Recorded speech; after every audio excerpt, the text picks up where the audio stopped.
एक बार फिर से अपने YouTube चैनल पर आपका हार्दिक स्वागत करता हूं दोस्तों। फ्राइडे का सेशन हाईली नेगेटिव साइड पर क्लोज हुआ और ये एक के बाद एक दूसरा ऐसा फ्राइडे था जिसको हम ब्लैक फ्राइडे कह सकते हैं। निफ्टी में इतनी बड़ी गिरावट का मेन रीजन क्या था, क्या आपको पता है? इसका मेन रीजन ये था कि जैसे ही यूएसए के अंदर जो 10 साल की बॉन्ड यील्ड थी उसमें एक बड़ा जंप देखा गया, उसकी वजह से पूरी इंटरनेशनल मार्केट्स के अंदर एक तरीके से क्रैश की सिचुएशन हुई। जो लोग बॉन्ड्स के बारे में जिनको पता है तो वो तो ये समझते होंगे कि बॉन्ड यील्ड का बढ़ना मतलब इंटरेस्ट रेट का बढ़ना, कि अगर 10 साल के लिए आप बॉन्ड्स में इन्वेस्ट करते हैं तो आपको हाई रिटर्न्स मिलने की उम्मीद कंफर्म होती है। और नेचुरली बात है, बॉन्ड्स स्टॉक मार्केट्स के अलावा एक अच्छा सिक्योर नजरिया है, तरीका है इन्वेस्ट करने का, जिसमें रिस्क फैक्टर्स काफी कम होते हैं। क्योंकि डॉलर्स की में काफी उतार चढ़ाव देखा जाता है और अगर एफआईआईज इंडिया के अंदर डॉलर की शेप में पैसा लाते हैं, कम कॉस्ट पे लाते हैं, कई बार उन्हें विड्रॉ करना पड़ता है तो उस टाइम डॉलर का रेट ज़्यादा हो जाता है, तो वो नुकसान अलग, ऊपर से 10% टैक्स अलग पड़ता है। तो उन्होंने सोचा होगा कि क्यों ना हम अपनी कंट्री के अंदर सेफेस्ट मोड के अंदर ही थोड़ी बहुत इन्वेस्टमेंट कर दें। तो जब इस तरीके की सेलिंग आती है तो नेचुरली बात है मार्केट में क्रैश की तरह सिचुएशन देखी जाती है। लेकिन फिर भी अगर हम मंडे की एक सिचुएशन की बात करें कि जैसा मैंने अपनी पिछली वीडियोज़ में बोला था वैसा ही देखने को मिल रहा है। क्या यहां से निफ्टी और बड़ी गिरावट दिखा सकती है? मेरा मानना है कि नहीं। हम ऊपर से तकरीबन 10% करेक्ट हो गए हैं, 10 नहीं तो 8% तो आप मान ही लीजिए कि हम करेक्ट हो चुके हैं। और मैं बड़ी गिरावट इसलिए नहीं मान रहा, रीजन कि अगर आप 6 महीने के निफ्टी के सिनेरियो को देखें या इसको ट्रैक करें तो जब से आप मान के चलिए 28/9 यानी 28 सितंबर को एक बार इसने 50 डेज मूविंग एवरेज ब्रेक की थी, मतलब इसको क्रॉस करके ऊपर की तरफ निकला था। पहले नीचे ट्रेड हो रहा था, उसके बाद क्रॉस करके ऊपर निकला था और वहां से सितंबर के 3 महीने और फरवरी का 2 महीने यानी 5 महीने से एक बार भी निफ्टी ने क्लोजिंग बेसिस के ऊपर 50 डेज मूविंग एवरेज को ब्रेक नहीं किया।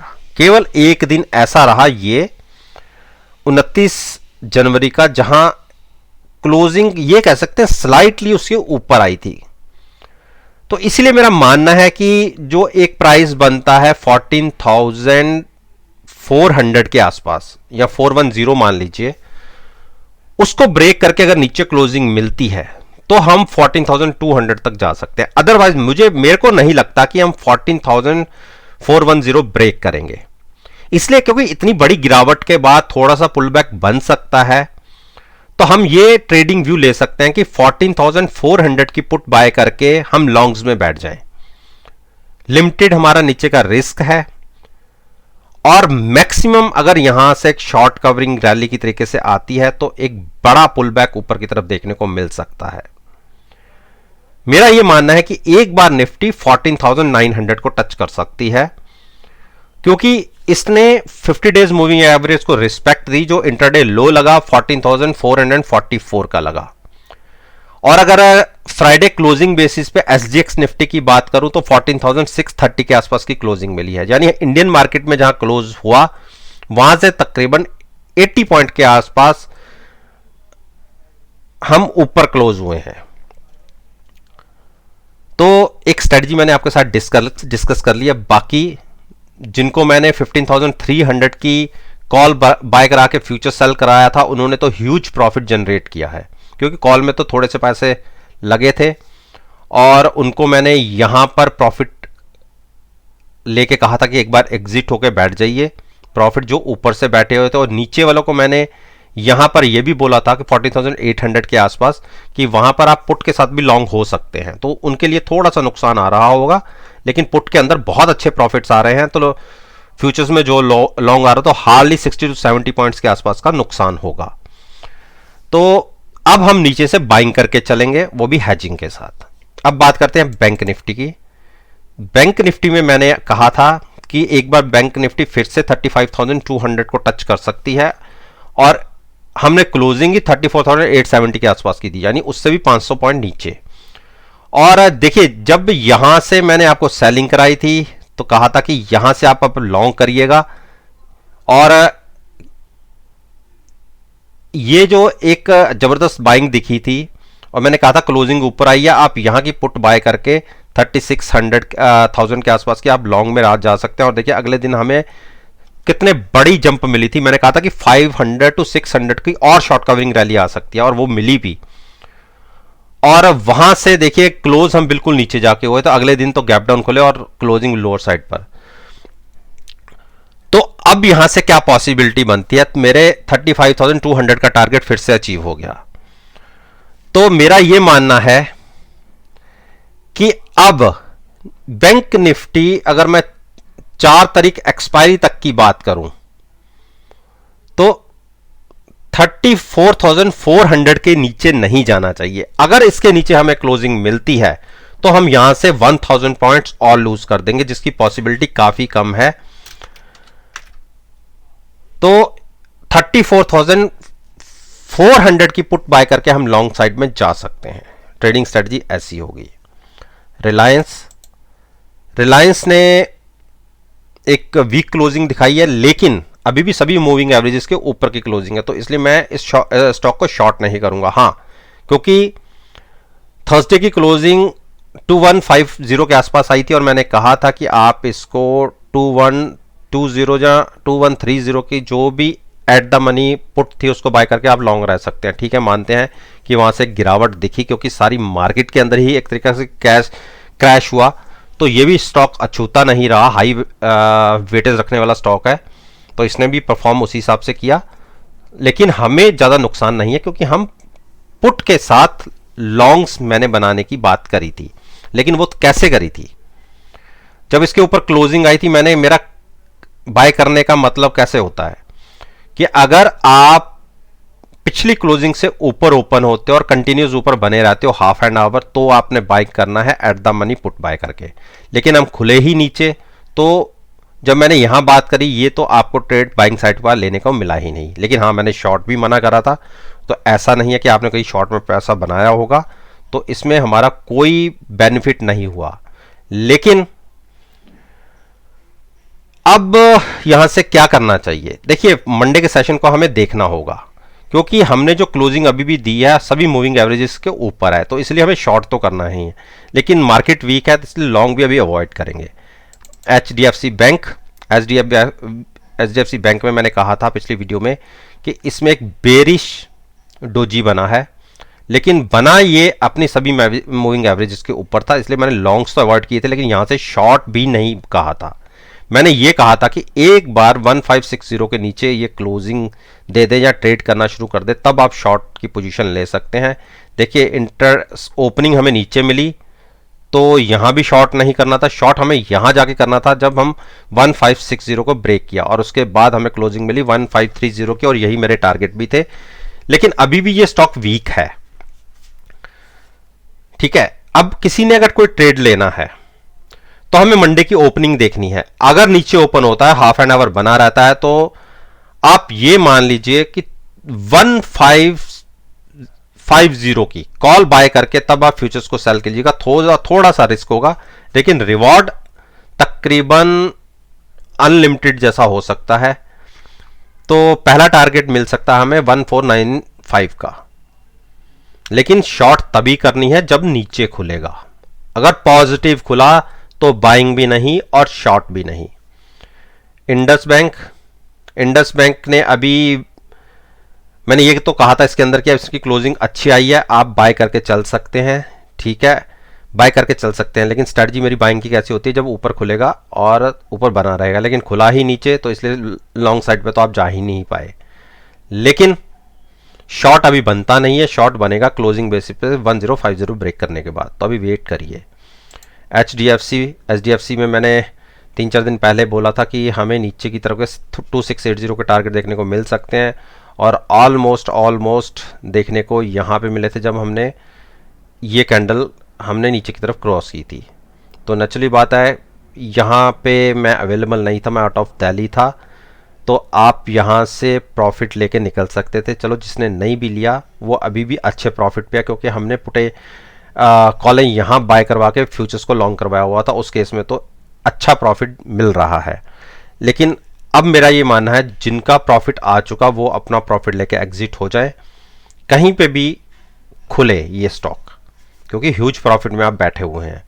लेकिन अब जिसको फ्रेश पोजीशन लेनी है उसको मैं एक चीज रिकमेंड करूंगा, 2600 की कॉल बाय करके फ्यूचर सेल करिएगा, लेकिन वो तभी कीजिएगा अगर मंडे के सेशन में ओपनिंग पिछली क्लोजिंग से नीचे मिले और कंटिन्यूस हाफ एन आवर नीचे बना रहे। उस केस में 2450 के टारगेट होंगे।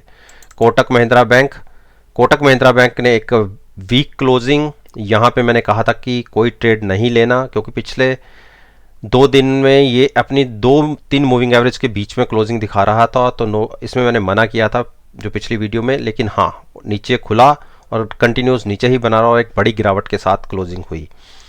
तो अभी भी आप, ये स्टॉक वीक है, 1765 अगर इसके नीचे निकलता है तो एक बड़ी और गिरावट आ सकती है। नहीं तो अगर किसी ने पुल बैक के लिए, देखिए RSI 36 के आसपास आ चुकी है, अगर पुल बैक के लिए एक ट्रेड लेना है तो वो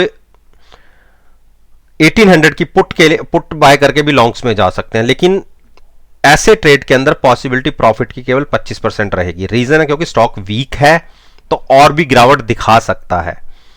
लेकिन रिस्की, जिन्होंने बॉटम पे नीचे शेयर को बाय करना होता है, मैं केवल उनके लिए बात कर रहा हूं। अदरवाइज मेरी मानिए तो एक बार इसको थोड़ी देर के लिए अवॉइड कर दीजिए, क्योंकि इतनी बड़ी गिरावट के बाद पुल बैक देखा जा सकता है, तो इसलिए हम शॉर्ट की बात नहीं करेंगे। लेकिन स्टॉक वीक है तो इसलिए हम बाइंग की बात भी नहीं करेंगे। एक बार ये 1765 के नीचे की क्लोजिंग दिखा दे तो एक बड़ी गिरावट की और संभावना होगी, तो हम हैजिंग के साथ शॉर्ट बनाएंगे। तो थोड़ा सा वेट एंड वॉच कर लीजिए। आईसीआईसीआई बैंक ने मेरे सारे टारगेट अचीव कर दिए और अच्छे प्रॉफिट के साथ हम बैठे हुए थे पीछे, और हमने एक तरीके से प्रॉफिट लिए भी थे। और पिछले 2 दिन अगर मैं बात करूं, क्योंकि यहाँ जो एक क्लोजिंग ऊपर आई थी, ये वाली क्लोजिंग, यहां पे मैंने जरूर कहा था कि आप 630 की पुट बाय करके लॉन्ग में जा सकते हैं, कोई इतनी बड़ी गिरावट के बाद जंप देखा जा सकता है। हाँ, अब हम, क्योंकि पहले हमने ये प्रॉफिट तो हमने ले लिया, यहां से हमने लॉन्ग किया था। लॉन्ग में हम अगर कल के यानी पिछले सेशन में, अगर थर्सडे के सेशन में देखें तो 650 तक गए भी थे, लेकिन फिर एक सेलिंग दिखी थी और उसके बाद अगली सेलिंग तो और नीचे। तो चलिए हम इसके अंदर ये कह सकते हैं कि इस बार हम बुल साइड पर ट्रैप हुए हैं, लेकिन हम हैजिंग के साथ हैं, तो हमारा लिमिटेड सा भी 3 से 4 रुपए का केवल लॉस हो रहा है, क्योंकि पुट के अंदर हमें अच्छा प्रॉफिट हो रहा है, फ्यूचर्स के अंदर लॉस हो रहा है। तो अभी पोजीशन हमारी पूरी तरह से हैज है। एक बार अगर और गिरावट आती है, अगर 580 के आसपास स्टॉक आता है, तो हम अपनी पुट को प्रॉफिट लेके हम पुट को नीचे शिफ्ट कर देंगे और ये हम यहाँ पे अपना प्रॉफिट लॉक कर लेंगे। तो क्योंकि स्टॉक वीक क्लोज हुआ है, तो पॉसिबिलिटी बन रही है कि हम 580 के आसपास तक आ जाएं। यहां पे हम फिर लॉन्ग साइड पे और बात करेंगे, लेकिन अभी मैं यहां पे शॉर्ट की बात इसलिए नहीं कर रहा कि 2 दिन एक बड़ी गिरावट हो चुकी है। अगर निफ्टी थोड़ा सा भी अच्छा परफॉर्म करती है तो बैंक निफ्टी दुगनी तरीके से परफॉर्म करे थे, उस तरीके से हम नीचे से ट्रैप नहीं होना चाहते। जिनकी लॉन्ग पोजीशन मैंने बनवाई हुई है वो अपनी लॉन्ग पोजीशन में कंटिन्यू रह सकते हैं, क्योंकि वो हेजिंग के साथ पोजीशन है। अब बात करते हैं एक्सिस बैंक। एक्सिस बैंक ने देखिए क्या बढ़िया मेरे टारगेट अचीव किए, शॉर्ट साइड के पहले नीचे तक के। फिर मैंने यहां पर कहा था कि आप 740 के आसपास की पुट बाय करके लॉन्ग चलिए। अगले दिन देखिए शॉर्ट कवरिंग के वजह से एक अच्छा प्रॉफिट भी जनरेट हुआ, और वो अगर किसी की ने प्रॉफिट नहीं लिया तो वहां से एक बड़ी गिरावट और हम आ गए 730 के आसपास। तो अब हमें यहाँ पे इसमें थोड़ा सा नुकसान हो रहा है, लेकिन पोजीशन हमारी हेज है, तो लिमिटेड सा हार्डली 4-5 रुपए का नुकसान हो रहा होगा। अगर बड़ी गिरावट आ भी जाती है तो कोई दिक्कत की बात नहीं है, क्योंकि पोजीशन हमारी हैज है। तो हमने तो यहाँ से जो इतनी गिरावट आ चुकी थी उसको लेने के लिए, पुल बैक के लिए एक ट्रेड लिया था। थर्सडे में अच्छे प्रॉफिट में भी थे, नहीं स्केयर ऑफ किया।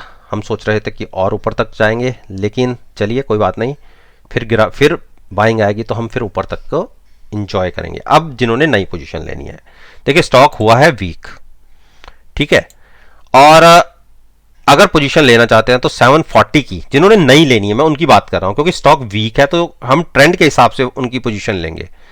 तो उनके लिए तो ये है कि अगर छोटा सा 700 तक के लिए कोई टारगेट देख रहे हैं तो उनको ये रहेगा कि अगर नेगेटिव ओपन होंगे तो ही शॉर्ट करना है, वो भी हेजिंग के साथ। अगर नेगेटिव ओपन नहीं हुए तो शॉर्ट पोजीशन नहीं लेनी, लेकिन लॉन्ग पोजीशन अगर वो कैरी करेंगे तो वो 750 के अबव जाके।